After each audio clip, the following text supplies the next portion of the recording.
जय हिंद एवरीवन। कैसे आप सब? I hope you all are doing well. आज इस वीडियो में हम बात करेंगे इंडिया पाकिस्तान रिलेशंस के बारे में। बात करेंगे टाइमलाइन की, वॉर्स की, एग्रीमेंट्स की और इन दोनों देशों के बीच हुई ट्रीटीज़ की। इंडिया और पाकिस्तान का जो रिलेशंस है वो हिस्टोरिकल कॉन्फ्लिक्ट्स, टेरिटोरियल डिस्प्यूट्स और डिप्लोमेटिक एफर्ट्स फॉर पीस के द्वारा शेप किया गया है। इनकी जो टाइमलाइन है वो डिटेल में दी गई है। 1947 पार्टीशन एंड इंडिपेंडेंस। जैसा कि आप सभी को पता है कि 1947 में भारत को आज़ादी मिली। जो ब्रिटिश इंडिया था वो इंडिया और पाकिस्तान दो भागों में बांटा गया था और जिसका बेसिस था रिलीजन, यानी धर्म के आधार पर इंडिया पाकिस्तान को बांटा गया था। ये पार्टीशन ने मास माइग्रेशन और वायलेंस को जन्म दिया, जिससे लाखों लोग बेघर हो गए और लाखों लोग मारे गए। दोस्तों, बात करते हैं 1947 और 48 फर्स्ट इंडो पाक वॉर की। कश्मीर इंडिया और पाकिस्तान के बीच में डिस्प्यूट का कारण बनता है। इसका कारण ये होता है कि पाकिस्तानी जो ट्राइबल मिलिशियाज थे उन्होंने जम्मू कश्मीर पे अटैक किया following the princely states access to India. उसके बाद इसका आउटकम ये होता है कि इंडिया अप्रोच करता है यूनाइटेड नेशंस को, जिसका रिजल्ट ये रहा कि दोनों के बीच सीज फायर हुआ। स्टेट डिवाइड होता है। पाकिस्तान के द्वारा जो कंट्रोल किया जाता है जम्मू कश्मीर का पार्ट, उसको आज़ाद कश्मीर या पाकिस्तान ऑक्युपाइड कश्मीर कहते हैं, और उसी के अंदर में गिलगिट बाल्टिस्तान वाला एरिया है वो भी आता है, और जो एरिया जम्मू कश्मीर का इंडिया के अंडर में आता है उसको जम्मू कश्मीर के नाम से जाना जाता है। उसके बाद दोस्तों होता है 1949 में कराची एग्रीमेंट, जिसका पर्पस होता है जम्मू और कश्मीर में एक सीज फायर स्टैब्लिश करना अंडर यूएन सुपरविजन, जिसको बाद में लाइन ऑफ कंट्रोल के नाम से भी जाना गया। दोस्तों 1960 में इंडस वाटर ट्रीटी होती है, जो कि वर्ल्ड बैंक के द्वारा मीडिएट की जाती है, यानी वर्ल्ड बैंक की मध्यस्थता में इंडिया और पाकिस्तान ने इंडस वाटर ट्रीटी पर साइन किया, जिसमें यह तय किया गया कि कितना पोर्शन किसका कौन यूज़ करेगा। इसके बाद हम बात करते हैं 1965 सेकेंड इंडो पाक वॉर की। इसका जो तात्कालिक कारण था वो था ऑपरेशन जिब्राल्टर, जो कि पाकिस्तान ने लॉन्च किया था, और इसका आउटकम ये रहा कि ये एक फुल स्केल वॉर एरप्ट हुई। इसका आउटकम ये रहा कि इंडिया और पाकिस्तान के बीच एक फुल स्केल वॉर हुई। A ceasefire was brokered by Soviet Union and the US, यानी यूएस और सोवियत यूनियन ने मिलकर एक सीज फायर के लिए इनिशिएट किया, जिसकी वजह से ताशकंद एग्रीमेंट हुआ 1966 में। इसमें लीडर्स की बात की जाए तो इंडिया की तरफ से पीएम लाल बहादुर शास्त्री और पाकिस्तान की तरफ से अयूब खान थे। इसमें टर्म्स ये रखी गई कि रिटर्न करेंगे प्री वॉर पोजीशंस पे, मतलब जो इंडियन आर्मी जहाँ थी और पाकिस्तान आर्मी जहाँ थी वो अपनी अपनी जगह पर वापस चले जाएंगे, और जो उनके POWs यानी प्रिजनर्स ऑफ वॉर्स हैं वो एक दूसरे को वापस कर दिए जाएं और रिलेशंस में जो है वो नॉर्मलाइजेशन हो जाए। उसके बाद दोस्तों 1971 में इंडिया और पाकिस्तान एक बार फिर आमने सामने आते हैं, और इसको बोला जाता है थर्ड इंडो पाकिस्तान वॉर या बांग्लादेश लिबरेशन वॉर। इसका कारण जो था वो पाकिस्तान का मिलिट्री क्रैकडाउन था ईस्टर्न पाकिस्तान, जो कि अभी बांग्लादेश है। बहुत ज़्यादा मात्रा में शरणार्थियों के आने की वजह से इंडिया को भी इस वॉर में इंटरवेन करना पड़ा। इसका आउटकम ये रहा कि इंडिया ने एक डिसाइसिव विक्ट्री अचीव की, जिससे ईस्ट पाकिस्तान बांग्लादेश के नाम से जाना गया।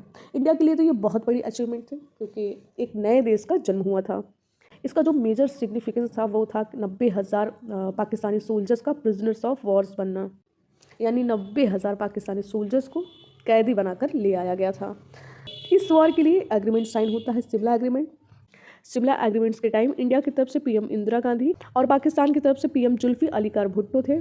इसके टर्म्स की बात करें तो इसमें conversion of the cease fire line into LOC, यानी जो सीज फायर लाइन था उसका कन्वर्जन हो गया LOC में, और इन दोनों ने एक दूसरे से ये टर्म्स रखी कि हम दोनों जो अपने लड़ाई है, जो डिस्प्यूट्स हैं, वो बायलैटरली सॉल्व करेंगे।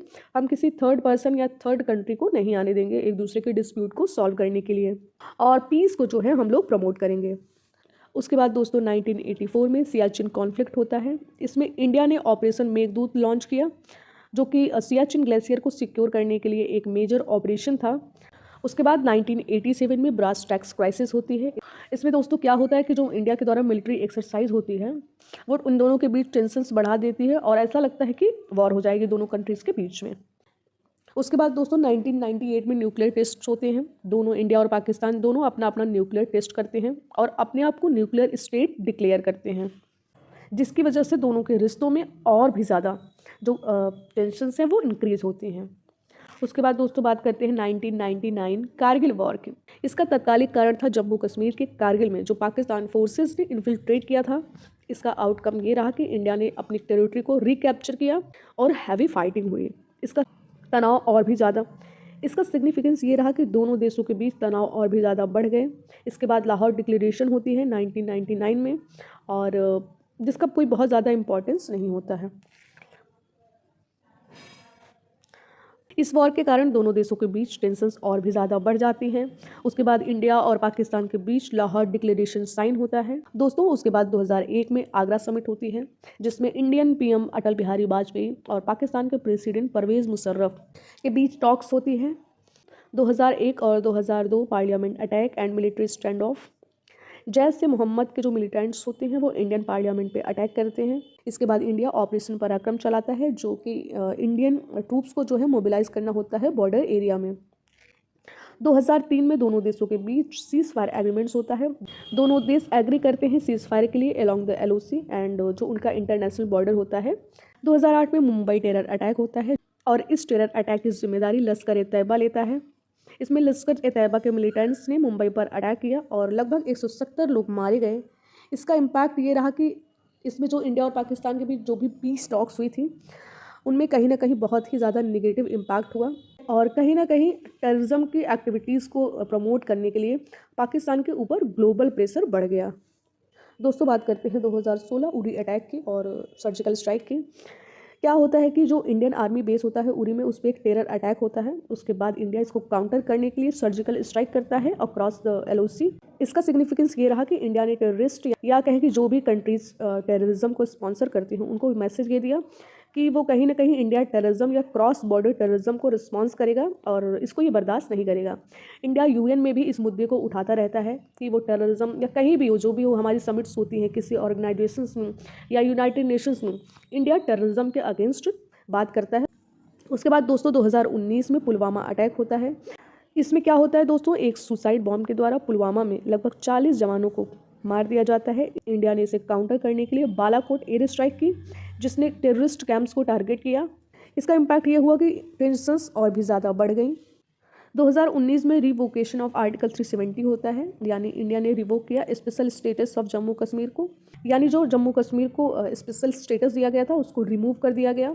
इसका इम्पैक्ट इंडिया और पाकिस्तान के रिलेशंस पे ये होता है कि जो इंडिया और पाकिस्तान के बीच जो डिप्लोमेटिक टाइज थे वो काफ़ी हद तक कम हो जाते हैं, और पाकिस्तान कहीं ना कहीं इंडिया के अगेंस्ट बोलने लगता है। 2021 में सीज फायर का रीअफर्मेशन होता है। दोनों कंट्रीज़ ने जो 2003 में सीज फायर एग्रीमेंट साइन किया था उसको रीअफर्म करते हैं।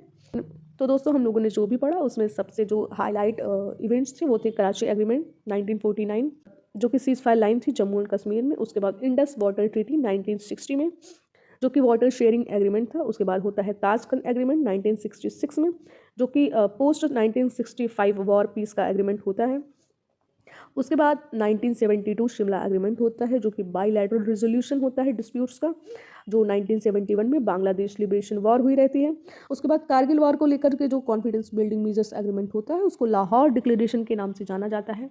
So thank you so much guys for watching the video. बनी रही हमारे चैनल द डिफेंस प्रो के साथ। जय हिंद, जय भारत।